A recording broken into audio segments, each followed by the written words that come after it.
Assalamualaikum warahmatullahi wabarakatuh. Shalom, Om Swastiastu, Namo Buddhaya, Salam Kebajikan, Tabikpun. Yang saya hormati Bapak Mugi sebagai dosen pengampu mata kuliah Metopen. Yang saya hormati Bapak Ibu dosen dan yang saya hargai teman-teman semua. Sebelumnya izin memperkenalkan diri, nama saya Dinda Joyce Hana dengan NIM 122140048 dari kelas Metopen RC. Berdirinya saya di sini ingin mempresentasikan proposal tugas akhir Metopen saya yang saya angkat judul Implementasi Blockchain pada Sistem Informasi Akademik guna meningkatkan keamanan dan efisiensi manajemen data. Sebagaimana kita ketahui, sistem informasi akademik atau SIAKAD merupakan sistem terkomputasi yang dirancang untuk mengelola dan mengatur seluruh data akademik di suatu instansi pendidikan. Biasanya, SIAKAD ini digunakan pada perguruan tinggi dengan melibatkan antara mahasiswa, dosen, administrasi akademik, keuangan, serta data atribut lainnya. Akan tetapi yang menjadi permasalahan dari siakat ini adalah masih tingginya kerentanan atas keamanan data, di mana sempat terjadi di Indonesia sendiri manipulasi data nilai mahasiswa yang dilakukan oleh mahasiswa di salah satu institut perguruan tinggi. Selain itu juga sempat terjadi serangan cyber di salah satu siakat di perguruan tinggi negeri.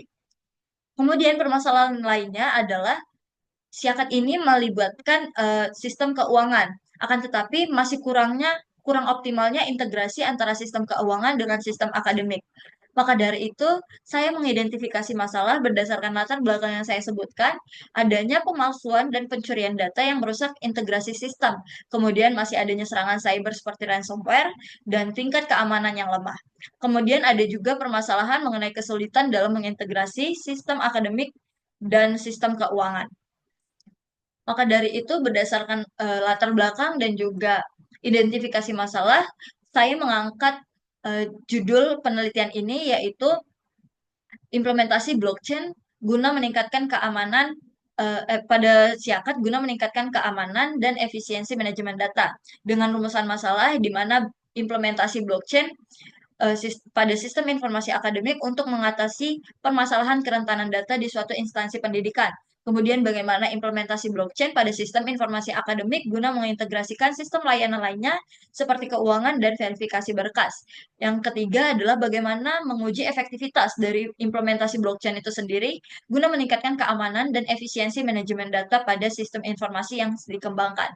Dengan tujuan penelitian yaitu menerapkan sistem informasi akademik yang berbasis blockchain yang transparan dan terdesentralisasi untuk mengatasi permasalahan kerentanan data. Selanjutnya, tujuan lainnya yaitu menerapkan otomatisasi dan mengurangi keterlibatan pihak ketiga dalam proses transaksi pembayaran dan verifikasi berkas, guna meningkatkan efisiensi sistem administrasi suatu instansi perguruan tinggi. Dan yang ketiga, melakukan pengujian sistem yang telah dikembangkan dan pengujian kecepatan transaksi pada sistem lama dengan sistem yang sudah diimplementasikan blockchain. Pada penelitian ini, kami berkontribusi pada tiga hal. Yang pertama, kontribusi untuk institusi pendidikan, di mana kita memberikan solusi untuk mengatasi kerentanan data di sistem informasi akademik atau SIAKAD, yang tentunya dapat mengurangi resiko pemalsuan, manipulasi, dan pencurian data melalui pencatatan terdesentralisasi. Selain itu, kita juga membantu otomatisasi proses administrasi akademik guna mempercepat integrasi antar sistem layanan, seperti sistem akademik dengan juga sistem keuangan. Dan yang kedua, kita berkontribusi pada ilmu pengetahuan, di mana kita menyediakan bukti empiris tentang implementasi blockchain dalam sistem informasi akademik yang dapat menjadi referensi untuk penelitian lebih lanjut di sektor pendidikan dan teknologi informasi. Dan yang ketiga, kontribusi dalam teknologi blockchain, di mana kita menunjukkan potensi baru dalam penerapan blockchain di sektor pendidikan dan juga mendorong penggunaan blockchain sebagai solusi atas permasalahan keamanan dan integrasi sistem lainnya. Oke, berdasarkan teori dasar yang kita angkat mengenai blockchain, blockchain sendiri adalah teknologi terdesentralisasi berbasis kriptografi yang menggunakan pencatatan transaksi dalam buku besar digital yang tersebar di banyak server atau node. Blockchain ini memungkinkan terjadinya pertukaran data secara aman dan transparan tanpa melibatkan perantara atau middleman. Blockchain ini menyimpan kumpulan data dalam bentuk blok. Jadi ketika kita menginputkan data dalam suatu blok, kita memerlukan suatu kunci yang kita sebut hash untuk membuka blok tersebut. Kemudian baru kita bisa menginputkan data. Dan setelah kita menginputkan data itu pun, eh, blok tersebut akan langsung tertutup dan akan menautkan dengan hash yang baru. Hash yang berubah, hash tersebut akan berubah menjadi hash yang baru. Seperti itu. Kemudian kita dalam penelitian ini memerlukan smart contract. Smart contract ini adalah serangkaian kode atau program komputer yang berjalan pada blockchain dan secara otomatis akan menjalankan aksi sesuai perjanjian atau kondisi yang telah kita tentukan sebelumnya tanpa memerlukan perantara dari pihak ketiga. Dalam smart contract ini kita menggunakan platform blockchain Ethereum, yaitu platform blockchain yang terdesentralisasi mendukung pengembangan smart contract dengan penulisan bahasa menggunakan bahasa Solidity. Kemudian, eh, Solidity ini akan memiliki kemiripan sintaks dengan bahasa pemrograman pada JavaScript, yang tujuannya juga untuk mengontrol eksekusi kontrak pada Ethereum Virtual Machine atau EVM. Smart contract Ethereum ini memiliki kontrak yang kuat, publik, dan transparan yang tidak dapat dihapus atau diubah secara default. Masuk kepada metodologi penelitian kita, di mana alur penelitian yang saya lakukan, yang pertama, menentukan latar belakang dan mengidentifikasi masalah. Setelah itu, kita akan merumuskan permasalahannya, dan kita merumuskan tujuan dari penelitian ini. Selanjutnya, kita menggunakan studi literatur untuk menjadi bahan acuan atau landasan kita melakukan penelitian ini. Selanjutnya, kita mulai mengembangkan atau merancangkan dan mengimplementasikan eh, sistem yang kita rancangkan. Setelah kita melakukan perancangan dan implementasi blockchain pada sistem Siakat ini, kita akan melakukan pengujian dari sistem yang sudah kita lakukan.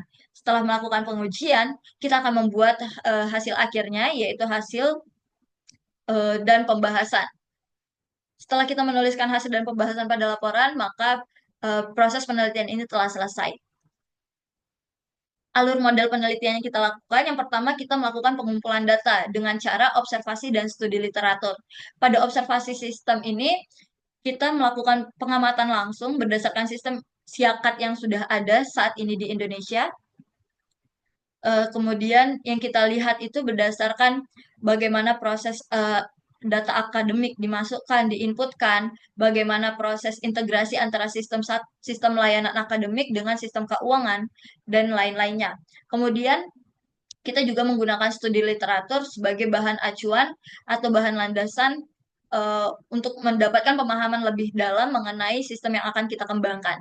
Kemudian yang kedua, setelah kita mengumpulkan data, kita akan mengolah data itu dengan cara mengidentifikasi masalah yang sudah kita siapkan sebelumnya, mengidentifikasi masalah yang berdasarkan hasil observasi, studi literatur, dan juga latar belakang yang sudah kita jelaskan di awal.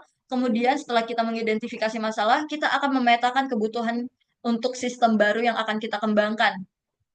Dan yang ketiga, kita melakukan dokumentasi data, yaitu mencakup aspek-aspek apa saja yang kita perlukan, permasalahannya seperti apa, dan juga solusi untuk kebutuhan kita di sistem selanjutnya. Dan yang keempat, adanya ringkasan literatur. Ringkasan literatur ini berisi ringkasan dari jurnal-jurnal atau penelitian-penelitian sebelumnya yang menjadi bahan acuan kita. Yang ketiga, alur dari model penelitian ini yaitu model yang akan kita kembangkan. Model yang kita kembangkan ini mencakup arsitektur model sistem, di mana yang pertama pengguna itu mengakses siakat yang ada gambar komputer. Pengguna akan mengakses siakat dan nanti permintaan dari pengguna akan dikirimkan melalui API. API di sini berfungsi untuk mengelola logika aplikasi dan integrasi dengan blockchain serta database. Untuk transaksi terkait data penting seperti data diri, nilai, dan pembayaran UKT, maka backend atau API ini akan mengirimkan data transaksi ke Ethereum Smart Contract yang sebelah kanan. Untuk data tambahan atau non-kritis akan disimpan pada database tradisional yang ada di bawah. Kemudian dari Ethereum blockchain ini berfungsi untuk menyimpan catatan transaksi pembayaran dan hash data akademik yang akan kita inputkan untuk memastikan keaslian dan keamanan data. Selanjutnya, smart contract yang kita gunakan ini digunakan untuk mengatur proses otomatisasi seperti pencatatan dan validasi status pembayaran dan pencatatan data akademik. Dan teman-teman atau Bapak bisa melihat representasi dari alur model arsitektur kita pada gambar di samping. Selanjutnya ada implementasi blockchain dengan smart contract Ethereum. Langkah-langkah yang perlu kita lakukan untuk mengimplementasikan blockchain dengan smart contract Ethereum ini, yang pertama kita memilih platform dan tools yang sesuai. Dalam penelitian ini kita menggunakan platform blockchain Ethereum dengan menggunakan Ganache untuk menjalankan blockchain lokalnya. Dalam penulisan smart contract ini kita menggunakan bahasa pemrograman Solidity dan kita lakukan deploy pada smart contract pada blockchain menggunakan Travel. Kemudian yang kedua kita merancangkan smart contract dengan menggunakan bahasa pemrograman Solidity. Kita membuat rancangan logika bisnisnya dan ini sangat berpengaruh terhadap otomatisasinya. Maka dari itu kita harus dengan pandai untuk mengatur smart contract kita. Dan yang ketiga adalah kita mendeploy smart contract dan melakukan integrasi dengan Siakat. Integrasi smart contract dengan Siakat ini kita menggunakan Web3.js dengan dan kita tidak lupa juga mengintegrasikan smart contract ini pada database, yaitu dengan menggunakan MySQL pada data-data non-kritis. Sedangkan untuk data penting nanti akan otomatis langsung ditambahkan pada blockchain. Untuk alat dan bahan yang kita gunakan yaitu ada laptop Asus. Di sini saya menggunakan laptop Asus VivoBook M433 dengan spesifikasi prosesor Ryzen 7 5700U. 5700U dengan RAM 8 GB, penyimpanan 512, dan sistem informasi Windows 11. Namun untuk minimalnya kita bisa menggunakan sistem operasi Windows 10. Di sini saya juga menggunakan editor pemrograman seperti Visual Studio Code dan Google Colab. Selanjutnya kita ada bahasa pemrograman Solidity dan pengujian OSP-ZEP dan pengujian Apache JMeter untuk load testing. Dan database yang kita gunakan adalah MySQL. Jangan lupa juga kita membutuhkan hosting dan Google Chrome. Untuk bahannya kita membutuhkan dataset dummy yang berisi data akademik dan keuangan untuk simulasi pengujian. Dan yang kedua kita membutuhkan dokumentasi penelitian baik dari desain sistem, arsitektur blockchain, dan juga spesifikasi teknis. Untuk metode testing sendiri, yang pertama ada OSP-ZEP. OSP-ZEP ini merupakan alat pengujian penetrasi yang bersifat open source yang digunakan untuk menemukan vulnerability atau kerentanan dalam suatu sistem aplikasi. Di mana langkah-langkah yang perlu kita lakukan yaitu install dulu OSP-ZEP-nya, kemudian kita lakukan konfigurasi untuk mengatur OSP-ZEP ini sebagai proksi pengujian. Kemudian kita lakukan pemindaian otomatis untuk mendeteksi kerentanan maupun permasalahan autentikasi dan otorasi. Selanjutnya, jangan lupa mendokumentasikan semua kerentanan yang kita temukan melalui OSP-ZEP ini, dan kita perbaiki kerentanan berdasarkan laporan-laporan di ZEP, dan lakukan pemindaian ulang untuk memastikan keamanan sistem. Selanjutnya, OSP ini untuk menguji kerentanan dari keamanan sistem. Dan yang kedua, kita melakukan pengujian untuk beban kerja atau load testing untuk menguji efektivitas, efisiensi, dan kemampuan dari si blockchain ini sendiri. Sistem yang sudah kita implementasikan blockchain ini, apakah dia lebih efektif dari sistem sebelumnya tanpa penerapan blockchain. Jadi di sini kita melakukan simulasi beban kerja yang berfungsi untuk menguji kemampuan sistem dalam menangani volume data besar atau transaksi tinggi. Langkah-langkah yang perlu kita gunakan adalah menggunakan Apache JMeter sebagai alat uji. Kemudian kita membuat skenario pengujian di mana kita dapat mengatur jumlah pengguna dan juga jumlah data yang kita transaksi dalam satu waktu bersamaan. Anggap saja bisa untuk data pengguna kita membutuhkan 50, 100, dan juga 150 pengguna, di mana data ujinya adalah 100 transaksi dalam 1 menit. Selanjutnya, setelah kita membuat skenario, kita lakukan konfigurasi JMeter untuk mensimulasikan beban-beban tersebut. Lalu kita jalankan simulasi beban dan pantau performa sistem selama pengujian, perhatikan throughput, latency, dan error rate-nya. Kemudian kita bandingkan hasil pengujian sistem saat ini dengan hasil pengujian pada sistem sebelumnya sebelum diimplementasikannya blockchain. Dan kita optimalkan sistem dengan meningkatkan kapasitas sistem atau memperbaiki smart contract. Jika hasilnya masih belum optimal atau belum mencapai yang kita inginkan, standar yang kita inginkan, maka kita dapat mengoptimalkan sistem kita itu melalui peningkatan kapasitas sistem atau memperbaiki smart contract kita. Maka dari itu, seperti yang saya sebutkan sebelumnya, smart contract ini sangat penting dalam hal otomatisasi. Dan selanjutnya yang terakhir yaitu kita lakukan pengujian ulang untuk memastikan hasil yang lebih baik. Mungkin sekian yang dapat saya presentasikan mengenai proposal tugas besar saya. Akhir kata saya ucapkan terima kasih. Mohon maaf jika ada salah kata. Selamat siang.